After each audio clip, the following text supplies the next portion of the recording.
ചെന്നൈയിലാണ് താമസം. എൻ്റെ അമ്മ സ്ഥിരമായി കൃപാസനത്തിൽ വരികയും ഉടമ്പടി എടുക്കുകയും അമ്മ മാതാവിൽ ഒരുപാട് വിശ്വാസമുള്ള വ്യക്തിയാണ് എൻ്റെ അമ്മ. അപ്പോൾ എപ്പോഴും എൻ്റെ അടുത്ത് കൃപാസന അമ്മയുടെ അടുത്ത് പ്രാർത്ഥിക്കാൻ പറയാറുണ്ട്, വരാൻ പറയാറുണ്ട്. പക്ഷെ എനിക്കധികം വിശ്വാസം ഉണ്ടായിരുന്നില്ല. ഞാൻ 4 വർഷം കഴിഞ്ഞിട്ടാണ് ഗർഭിണിയാവുന്നത്. എല്ലാം വളരെ നന്നായി പോയിക്കൊണ്ടിരിക്കുകയായിരുന്നു. 3-ാം മാസം സ്കാനിൽ കുഞ്ഞിന് ചെറിയൊരു പ്രശ്നമുണ്ട് എന്ന് ഡോക്ടർ പറഞ്ഞു, സ്കാൻ ചെയ്തുകൊണ്ടിരിക്കെ തന്നെ. എന്നിട്ട് അത് കൺഫേം ചെയ്യാൻ വേണ്ടി അപ്പോൾ തന്നെ ബ്ലഡ് ടെസ്റ്റ് ചെയ്യണം എന്ന് പറഞ്ഞ് ബ്ലഡ് ടെസ്റ്റ് ചെയ്തു. അങ്ങനെ 3 ദിവസം കഴിഞ്ഞിട്ടാണ് അതിൻ്റെ റിസൾട്ട് വന്നത്. അപ്പോൾ ആ റിസൾട്ടിലുണ്ടായിരുന്നത് എൻ്റെ കുഞ്ഞിനെ ഡൗൺ സിൻഡ്രോം പോസിറ്റീവാണ്. അപ്പോൾ വൈകല്യമുള്ള ഒരു കുഞ്ഞാണ് ജനിക്കാൻ പോകുന്നത് എന്നുള്ളത് അവർ ഉറപ്പിച്ചിട്ടുണ്ടായിരുന്നു. അപ്പോൾ എന്നെയും എൻ്റെ ഹസ്ബൻഡിനെയും സംബന്ധിച്ച് ഇത് വളരെ വിഷമമുള്ളൊരു കാര്യമായിരുന്നു. ഞങ്ങൾക്കത് ചിന്തിക്കാൻ പോലും പറ്റുന്നുണ്ടായിരുന്നില്ല. അത്രയ്ക്ക് മാനസികമായി ഞങ്ങൾ തളർന്നു പോയി എന്ന് തന്നെ പറയാം. അപ്പോൾ അങ്ങനെ ഈ റിസൾട്ട് കിട്ടിയ അന്ന് രാത്രി ഞങ്ങൾ ഡോക്ടറുടെ അടുത്തേക്ക് പോയി. അപ്പോൾ ഓൾറെഡി ഈ സ്കാൻ ചെയ്ത ഡോക്ടർ അറിയിച്ചിട്ടുണ്ടായിരുന്നു നമ്മുടെ ഡോക്ടറിനെ ഇങ്ങനെയാണ് അവസ്ഥ എന്നുള്ളത്. അപ്പോൾ ഡോക്ടർ നമുക്ക് അഡ്വൈസ് തന്നത് നിങ്ങൾ അബോർഷൻ ചെയ്യുമായിരിക്കും നല്ലത്, കാരണം വൈകല്യമുള്ളൊരു കുട്ടിയാണ്. അപ്പോൾ ഈ കുട്ടീനെ നിങ്ങൾ ആജീവനാന്തം ഒരു സ്പെഷ്യൽ ചൈൽഡ് പോലെ വേണം വളർത്താനായിട്ട്. അതിൻ്റെ ബുദ്ധിമുട്ടുകൾ, പ്രശ്നങ്ങൾ, അത് എങ്ങനെയായിരിക്കും പുറത്തേക്ക് വരാം എന്ന് പോലും നമുക്കിപ്പോൾ പറയാൻ പറ്റില്ല. തുടങ്ങിയ കാര്യങ്ങളൊക്കെയാണ് ഡോക്ടർ നമ്മുടെ അടുത്ത് വിശദീകരിച്ച് തന്നത്. അപ്പോൾ അബോർഷനാണ് അവർ സജസ്റ്റ് ചെയ്ത ഏറ്റവും നല്ലൊരു മാർഗം എന്നുള്ളത്. പക്ഷേ എനിക്കും എൻ്റെ ഹസ്ബൻഡിനും അത് ഒരിക്കലും ചിന്തിക്കാൻ പറ്റാത്തൊരു കാര്യമായിരുന്നു.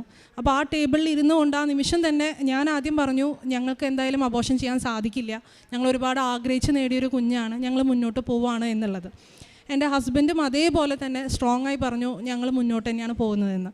അപ്പോൾ ഡോക്ടർ വീണ്ടും ഞങ്ങളുടെ അടുത്ത് പറഞ്ഞു, ഇതിൽ നിന്ന് നിങ്ങൾക്കുണ്ടാവുന്ന ദോഷങ്ങൾ നിങ്ങൾ ആലോചിക്കുക, എന്നിട്ട് മതി തീരുമാനം എന്നൊക്കെ. അപ്പോൾ ആ ടേബിളിലിരുന്ന് ഞാൻ ഡോക്ടറോട് പറഞ്ഞ ഒറ്റൊരു വാചകം ഇതാണ്: എൻ്റെ ദൈവം പൂർണ്ണനാണ്, അദ്ദേഹം സൃഷ്ടിക്കുന്ന എൻ്റെ കുഞ്ഞും പൂർണ്ണനായിരിക്കും എന്നുള്ളത്. ഇനി ഇതിനെക്കുറിച്ചൊരു ഡിസ്കഷൻ ഞങ്ങളുടെ അടുത്ത് നടത്തരുത് എന്ന് പറഞ്ഞിട്ടാണ് പോകുന്നത്. അപ്പോൾ ഡോക്ടർ പറഞ്ഞു, ഇങ്ങനത്തെ ഒരു വിശ്വാസം ഞാൻ ക്രിസ്ത്യാനികളിൽ മാത്രമേ കണ്ടിട്ടുള്ളൂ എന്നുള്ളത്. പക്ഷേ എൻ്റെ മനസ്സ് തീർത്തും തകർന്നൊരവസ്ഥയിലായിരുന്നു. ഞാൻ അങ്ങനെ പറഞ്ഞുവെങ്കിലും പ്രാർത്ഥിക്കുന്നൊരു വ്യക്തിയാണ് ഞാൻ, അതുകൊണ്ടായിരിക്കാം. പക്ഷെ തീർത്തും തകർന്നൊരവസ്ഥയിലായിരുന്നു. ഇനി എന്തായിരിക്കും ഒന്നും എനിക്കറിയില്ല. അങ്ങനെ അന്ന് രാത്രി തിരിച്ചു വന്ന് പിറ്റേ ദിവസം രാവിലെ എൻ്റെ അമ്മയുടെ അടുത്ത് ഞാൻ ഫോണിലാണ് പറയുന്നത്, ഇങ്ങനത്തെ ഒരു കാര്യം ഞാൻ പൊട്ടിക്കരഞ്ഞ് പറയുമായിരുന്നു. അപ്പോൾ എൻ്റെ അടുത്ത് എൻ്റെ അമ്മ പറഞ്ഞൊരു കാര്യമാണ്, നീ ഒന്നുകൊണ്ടും പേടിക്കേണ്ട ആവശ്യമില്ല, അമ്മ മാതാവിനോട് പ്രാർത്ഥിച്ചാൽ മതി, ഞാനാണ് പറയണേ, നിൻ്റെ അമ്മയാണ് ഞാനാ പറയണേ, നീ അമ്മ മാതാവിൻ്റെ അടുത്ത് കൃപാസനത്തിൽ പോകും, സാക്ഷ്യം പറയുന്നത് ഇപ്പം തന്നെ നീ നേർന്നോ, നിൻ്റെ കുഞ്ഞിന് ഒരു പ്രശ്നവും വരില്ല എന്നുള്ളത്. ആ നിമിഷം എൻ്റെ മനസ്സ് പൂർണ്ണമായും ആ ഒരു തുറവി എന്ന് പറയില്ലേ, എന്തൊരു ബ്ലോക്കായിരുന്നു എനിക്ക് അമ്മ മാതാവിലേക്ക് വരാനും കൃപാസനവും ഇതെല്ലാം എനിക്കൊരു ബ്ലോക്കായിരുന്നു. ഞാൻ സ്ഥിരമായി കേൾക്കുന്നൊരു കാര്യമാണെങ്കിലും എനിക്ക് ഇങ്ങനത്തെ ഒരു അവസ്ഥയിലൂടെയാണ് അമ്മ മാതാവ് ഒരു പക്ഷേ എനിക്ക് ആ സ്വീകാര്യത എൻ്റെ മനസ്സിന് നൽകിയത്. എൻ്റെ മനസ്സ് ആ നിമിഷം തുറന്നു, പൂർണ്ണമായും ഇതാണ് എൻ്റെ സൊല്യൂഷൻ, ഇവിടെ എനിക്ക് എന്തൊരു സൊല്യൂഷൻ ഉണ്ട് എന്നുള്ള ഒരു ഉറച്ച വിശ്വാസം എനിക്ക് ആ നിമിഷം വന്നു. എനിക്ക് മനസ്സിന് ഭയങ്കര ഒരു ആശ്വാസവും സമാധാനവും വന്നു. ആ നിമിഷം മുതൽ ഞാൻ എൻ്റെ ഗർഭാവസ്ഥയെ, എൻ്റെ കുഞ്ഞിനെ പൂർണ്ണമായി ഞാൻ അമ്മയ്ക്ക് വിട്ടുകൊടുത്തു. പക്ഷെ അന്ന് മുതൽ എനിക്ക് കൃപാസനത്തിൽ വരണം എന്നൊരൊറ്റ ചിന്ത മാത്രമായിരുന്നു മനസ്സിൽ. അതുവരെ ഒരുപാട് അവസരങ്ങളുണ്ടായിരുന്നു, ഞാൻ വന്നില്ല, പ്രാർത്ഥിച്ചില്ല, ഒന്നുമില്ല. പക്ഷെ അതിനുശേഷം ഞാൻ ചെന്നൈയിലാണുള്ളത്. അതിനുശേഷം എങ്ങനെയെങ്കിലും എനിക്ക് അമ്മ മാതാവിൻ്റെ അടുത്ത് എത്തിയാൽ മതി, എൻ്റെ കുഞ്ഞിനെ നേരിട്ട് വന്ന് എനിക്ക് അമ്മ മാതാവിന് സമർപ്പിക്കണം എന്നുള്ള ഒരൊറ്റ ചിന്ത മാത്രമായിരുന്നു. അപ്പം അന്ന് മുതൽ ഞാൻ പ്രാർത്ഥിക്കാൻ തുടങ്ങി. വിശ്വാസ പ്രമാണം എപ്പോഴും ചൊല്ലും, ജപമാലകൾ ചൊല്ലി പ്രാർത്ഥിക്കാൻ തുടങ്ങി. അങ്ങനെ ജനുവരി 10-നാണ് ഞാൻ നേരിട്ട് ചെന്നൈയിൽ നിന്ന് ആലപ്പുഴയിലേക്ക് നേരിട്ട് ഇവിടെ വന്ന് ഇറങ്ങി.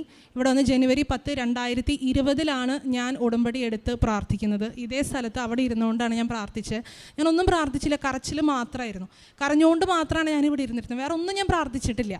അപ്പോൾ അങ്ങനെ അമ്മ മാതാവിനെ ഞാൻ അന്ന് ഇവിടെ ഇരുന്ന് പൂർണ്ണമായിട്ടും എൻ്റെ കുഞ്ഞിനെ, ഉദരത്തിലുള്ള എൻ്റെ കുഞ്ഞിനെ, ഇനി നിൻ്റെ കുഞ്ഞാണ് അങ്ങനെ പറഞ്ഞിട്ടാണ് ഞാനിവിടുന്ന് പോയത്. ഇവിടെ വന്ന് എനിക്ക് സാക്ഷ്യം പറയണം, എനിക്ക് പൂർണ്ണമായ ആരോഗ്യമുള്ളൊരു കുഞ്ഞിനെ, ഒരു തരി കുറവ് പോലും ഇല്ലാത്തൊരു കുഞ്ഞിനെ എനിക്ക് തന്നേ പറ്റൂ, നിനക്കത് സാധിക്കുമെന്ന് എല്ലാവരും പറയുന്നു, ഞാനും ഇപ്പോൾ വിശ്വസിക്കുന്നു, എനിക്ക് തന്നേ പറ്റൂ എന്ന് ഞാൻ ഉറച്ച് പ്രാർത്ഥിച്ചിട്ട് കുഞ്ഞിനെ ഇവിടെ ഏൽപ്പിച്ചിട്ടാണ് ഞാനിവിടുന്ന് പോകുന്നത്.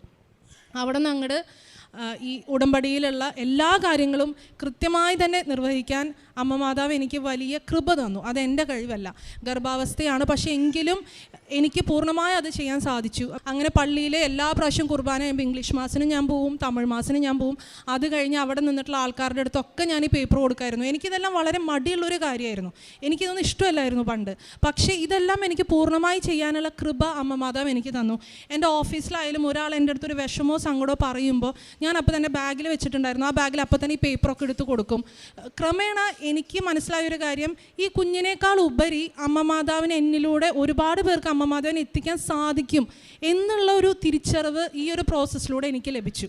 അതിനുശേഷമാണെങ്കിലും പലപ്പോഴും മനസ്സിലൊരു പതർച്ച വരും, എങ്ങാനും ഇങ്ങനെയാവോ അങ്ങനെയാവോ എന്നൊക്കെ ചിന്തിക്കുമ്പോഴെല്ലാം ഞാനാണ് ഇവിടെ വന്ന് ഉടമ്പടി എടുത്തതെങ്കിലും എൻ്റെ ഹസ്ബൻഡിന് എന്നേക്കാൾ കൂടുതൽ വിശ്വാസമായി. അപ്പോൾ അദ്ദേഹം പറയുമായിരുന്നു, ഇല്ല നമുക്ക് പൂർണ്ണ ആരോഗ്യമുള്ള നല്ല കുഞ്ഞിനെ എന്നെ കിട്ടും, നീ അമ്മ മാതാവിനോട് പ്രാർത്ഥിക്കുന്നതല്ല, ഞാൻ പ്രാർത്ഥിക്കുന്നതല്ലേ. അപ്പോൾ അദ്ദേഹത്തിൽ ആ ഒരു വിശ്വാസം എനിക്ക് കണ്ടു. അതേപോലെ തന്നെ കുടുംബ പ്രാർത്ഥന കൃത്യമായി ഞങ്ങൾ ചെല്ലുമായിരുന്നു, പ്രത്യക്ഷീകരണ എല്ലാ പ്രാർത്ഥനകളും ചെല്ലുമായിരുന്നു. എൻ്റെ അപ്പ വിശ്വാസിയാണ്, പക്ഷേ അങ്ങനെ കുടുംബ പ്രാർത്ഥനയിൽ വലിയ വിശ്വാസമോ കുർബാനയിൽ വലിയ വിശ്വാസമോ അങ്ങനെയൊന്നും ഉണ്ടായിരുന്നില്ല. ബൈബിൾ വായിച്ച് ഞാൻ കണ്ടിട്ടില്ല. പക്ഷേ ഈ ഉടമ്പടി എടുത്തതിന് ശേഷം എൻ്റെ അപ്പ ഒരുപാട് പ്രാർത്ഥനയിലേക്ക് വന്നു.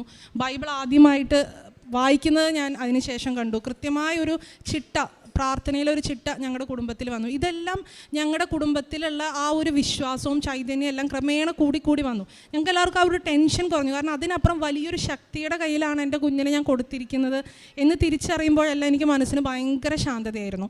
അങ്ങനെ 8ാം മാസം, കാരണം ആ സമയത്ത് കൊറോണ ആരംഭിച്ചിട്ടുണ്ടായിരുന്നു, അതുകൊണ്ട് 7ാം മാസം സ്കാൻ ചെയ്യാൻ പറ്റിയില്ല, കുറച്ച് വൈകി 8ാം മാസമാണ് സ്കാൻ ചെയ്തത്.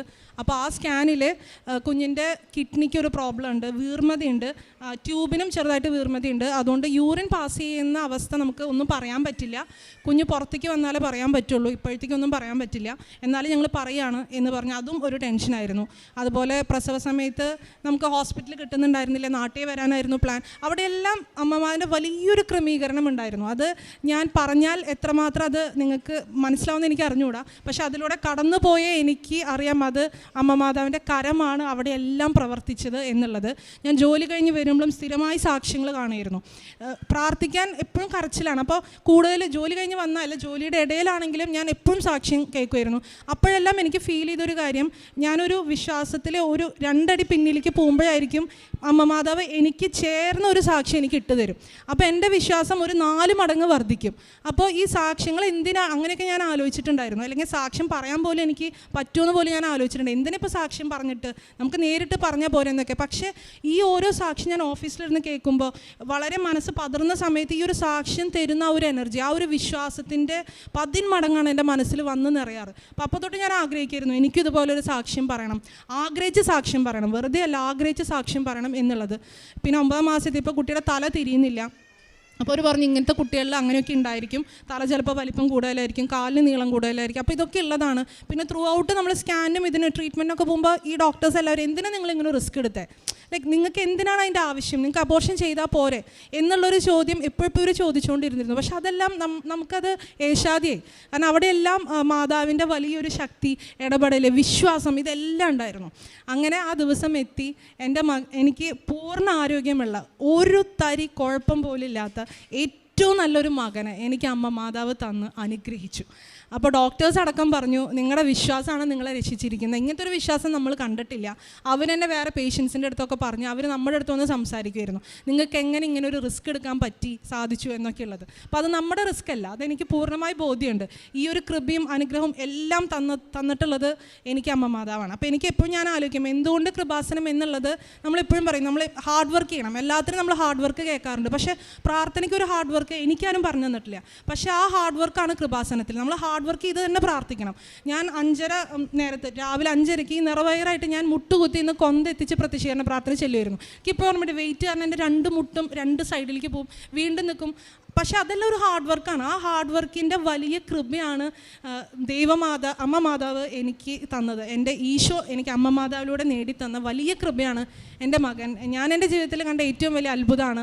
എൻ്റെ ദൈവം എനിക്ക് തന്ന ഏറ്റവും വലിയ അത്ഭുതമാണ് ഇന്ന് എൻ്റെ മകൻ. ഒരു കുഴപ്പമില്ലാതെ, കിഡ്നിക്കും കുഴപ്പമില്ല, യാതൊരു പ്രശ്നമില്ലാത്ത നല്ലൊരു മകനെ എനിക്ക് എൻ്റെ അമ്മ മാതാവ് തന്ന് അനുഗ്രഹിച്ചു. അതിൻ്റെ ഒപ്പം തന്നെ ഒരു അനുഗ്രഹം കൂടി ഞാൻ പറയുകയാണ്. എൻ്റെ ഹസ്ബൻഡിന് നിരന്തരമായി 4 വർഷമായിട്ട് നിരന്തരമായി കടുത്ത തലവേദന, അതും രാത്രി മാത്രമേ വരും. 1:30-2 മണി നേരത്ത് ഒരു 3 പ്രാവശ്യം ഞങ്ങൾ ഹോസ്പിറ്റലിലേക്ക് ആ നേരത്ത് കൊണ്ടുപോയിട്ടുണ്ട്. വേറെ ഇഞ്ചക്ഷൻ ചെയ്തിട്ടാണ്, പെയിൻ കില്ലേഴ്സ് ഇഞ്ചക്ഷനൊക്കെ കൊടുത്തിട്ട് ആ ഹെഡേക്ക് പോവും. പക്ഷേ പിന്നീട് ഞങ്ങൾ CT MRI എല്ലാം ചെയ്തു, അതിലൊന്നും ഒരു പ്രശ്നവുമില്ല. പക്ഷേ ഇത് എന്തുകൊണ്ട് ഇത് വരുന്നു, ആർക്കൊരു ഉത്തരം അതിനുണ്ടായിരുന്നില്ല. പക്ഷേ കടുത്ത തലവേദനയായിരുന്നു.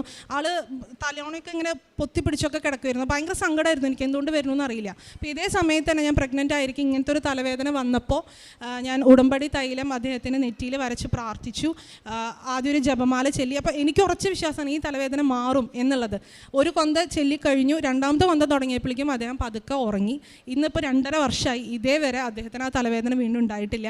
അതും ഞാൻ നേരിട്ട് അനുഭവിച്ച ഒരു രോഗ സൗഖ്യമാണ്. എൻ്റെ അമ്മമാതാവ് ഞങ്ങൾക്ക് തന്ന രോഗസൗഖ്യമാണ്.